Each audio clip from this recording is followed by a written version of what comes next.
So local गभर्मेन्टमा स्थानीय सरकारमा जुन कर्मचारीहरूको दरबन्दीहरू गरिन्छ नि त, त्यो चाहिँ म्याक्सिममले चाहिँ त्यो रेगुलेट गर्ने भनेको स्थानीय सरकार सञ्चालन ऐन 2074 बमोजिम हो। त्यो 74 बमोजिम के लेखेको छ भन्दाखेरि चाहिँ आर्टिकल भन्छु, यो दफा 84मा होइन, सेक्सन 84मा के भन्छ भन्दा चाहिँ अब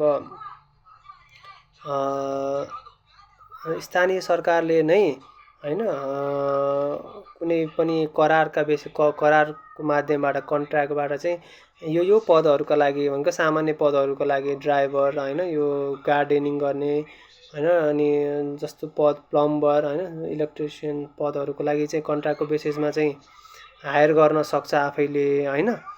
तर प्रमुख प्रशासकीय अधिकृत चाहिँ पनि लेखेको छ कि त्यहाँ एकर्डिङ टु ल चाहिँ भन्नाले लोकल ल अनुसार चाहिँ उसले हायर गर्न पाउँछ भनेर चाहिँ लेखेको छ। तर त्यो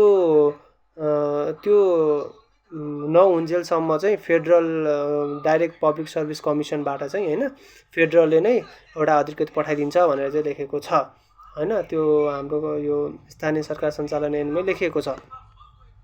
तर चाहिँ अब मेन समस्या कहाँ आउँछ भन्दा चाहिँ अब हाम्रो संविधानले के परिकल्पना गरेको छ भनेपछि हाम्रो तिनैवटा लेभल अफ गभर्मेन्ट त आफैमा अटोनोमस हो होइन, दे आर फुल्ली इन्डिपेन्डेन्ट होइन नि त। त्यस्तै अब हाम्रो फेडरलमा चाहिँ पब्लिक सर्भिस कमिसन छ, प्रोभिन्सियलमा चाहिँ प्रोभिन्सियल पब्लिक सर्भिस कमिसन छ। अब प्रोभिन्सियल पब्लिक सर्भिस कमिसन चाहिँ अहिले चाहिँ अलिअलि बढी नै एक्टिभ देखिरहेको छ होइन, बल्ल बल्ल एक्टिभ हुँदैछ, जो राम्रो कुरा हो एउटा अटोनोमस हुनुको लागि होइन। तर हाम्रो लोकल लेभल भनेपछि चाहिँ अझै पनि त्यति एक्टिभ भइसकेको छैन।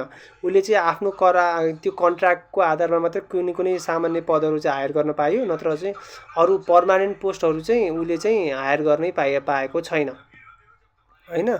त्यो पर्मानेन्ट पोस्टहरू गरेको छैन।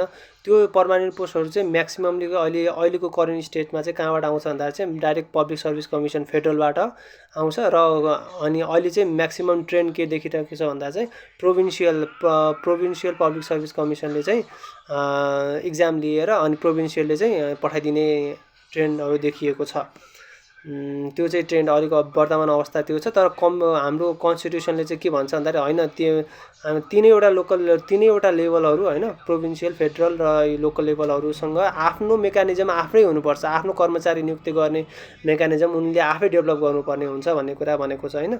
जस्तै फेडरलमा पब्लिक सर्भिस कमिसन छ अनि प्रोभिन्सियलमा पनि प्रोभिन्सियल पब्लिक सर्भिस कमिसन, त्यस्तै स्थानीयमा पनि एउटा कमिसन नै नाम नदिए पनि एउटा मेकानिजम चाहिँ हुनुपर्छ, जसले गर्दा चाहिँ उसले आफ्नो कर्मचारीहरू आफ्नै स्रोत साधनका कानुन बनाएर आफ्नै स्रोत साधनलाई उपयोग गरेर होइन, अनि इक्जामहरू लिएर र आफै रिक्रुट गर्न पाउनुपर्ने अधिकार चाहिँ कन्स्टिट्युसनले व्यवस्था गरेको छ। तर यो चाहिँ कार्यान्वयनमा आउन सकेको छैन अहिलेसम्म पनि, because we are still in the transition phase के। त्यसैले चाहिँ अहिलेको अवस्था यो छ।